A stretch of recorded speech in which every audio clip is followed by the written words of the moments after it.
வணக்கம் friends, welcome to Ramani's recipe diary. இன்றைக்கி கொள்ளு இட்லி, கொள்ளு தோசை எப்படி செய்கிறதுன்றதை பார்க்கலாம். முதல்ல கொள்ளு ஒரு கப் அளவுக்கு எடுத்துக்கலாம். 1/4 கப் அளவுக்கு புழுங்கலரிசி, 1/4 கப் அளவுக்கு பச்சை அரிசி, 1/4 கப் அளவுக்கு உளுத்தம்பருப்பு, 2 ஸ்பூன் அளவுக்கு வெந்தயம் சேர்த்து 2 இல்லைன்னா 3 முறை நல்லா வாஷ் பண்ணிவிட்டு 6 மணி நேரம் ஊற வச்சுக்கலாம். இது 6 மணி நேரம் கழித்து அரைக்கிறதுக்கு 10 நிமிஷம் முன்னாடி அவல் 1/2 கப்பு எடுத்து தண்ணியில் 2 முறை அலசிட்டு தண்ணியை ட்ரெயின் பண்ணிவிட்டு அரைக்கிற கொள்ளோடு சேர்த்து அரைச்சி கலந்துக்கலாம். இதை 2 இல்லைன்னா 3 முறை வாஷ் பண்ணிக்கலாம். அவலில் டஸ்ட் இருக்கும், அதனால் அலசிட்டு ட்ரெயின் பண்ணி வச்சுட்டு கொள்ளு அரைக்கும்போது சேர்த்து அரைச்சி விட்டுக்கலாம். நான் இங்கே ராகி அவல் எடுத்திருக்கேன். நீங்கள் அரிசி அவல் தேவைனாலும் எடுத்துக்கலாம். இது நம்மளோட விருப்பங்க.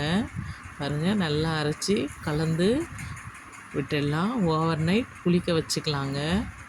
எப்போவுமே கொள்ளு புளித்த பிறகு சாப்பிட்டோம்னா கொள்ளு மாவு கொள்ளோட ஹீட் தன்மை கொஞ்சம் குறைவாக கிடைக்கும். ஏன்னா கொள்ளு ஜென்ரலாக அதிகமாக பாடி ஹீட் கொடுக்கும்னு சொல்லுவாங்க. அதோட தன்மை கொஞ்சம் குறையும். பாருங்கள், நல்லா கலந்து விட்டுக்கலாம். நல்லா பொங்கி வந்திருக்கு பாருங்கள்.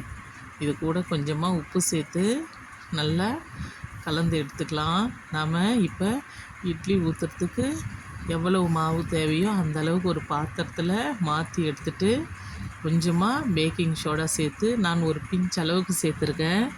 சேர்த்து தண்ணி விட்டு நல்லா மாவை கலந்து விட்டுக்கலாம். கலக்கும் போதே நல்லா பொங்கி வருது பாருங்கள். இந்த அளவுக்கு நல்லா பொங்கி வரும்போதே நமக்கு தெரியும் இட்லி நல்லா சாஃப்டாக வரும்னு. கூடவே வேறு ஒரு பாத்திரத்தில் கொஞ்சமாக மாவு எடுத்து தண்ணி கொஞ்சம் சேர்த்து நல்லா தோசை செய்ய கலந்து விட்டுக்கலாம். நான் தோசைக்கு தனியாக இட்லிக்கு தனியாக மாவை தனியாக டிவைட் பண்ணி கலந்து விட்டுட்டேன். இப்போது இட்லி தட்டில் எண்ணெய் இல்லைன்னா நெய் தடவி இட்லி மாவு ஊற்றி வச்சுக்கலாம். அடுப்பை பற்ற வச்சுக்கலாம். மேலே தோசை கல் வச்சுட்டு தோசைக்கு எடுத்து வச்ச மாவை ஊற்றிக்கலாம். பாருங்கள், நல்லா தோசை மாவு ஊற்றி விட்டுட்டு மூடி போட்டு வச்சிடலாம். ஒரு 2-3 மினிட்ஸில் நல்லா வெந்து வந்துடுங்க. பாருங்கள், நல்ல கோல்டன் ப்ரௌனில் வந்திருக்கு. ரொம்ப டேஸ்ட்டாக இருக்குங்க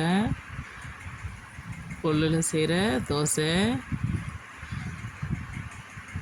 கொள்ளு நம்ம அடிக்கடிக்கு எடுத்துக்கிட்டோம்னா ரொம்ப நல்லதுங்க. இது வெயிட் லாஸ்க்கு நல்லா ஹெல்ப் பண்ணுங்க.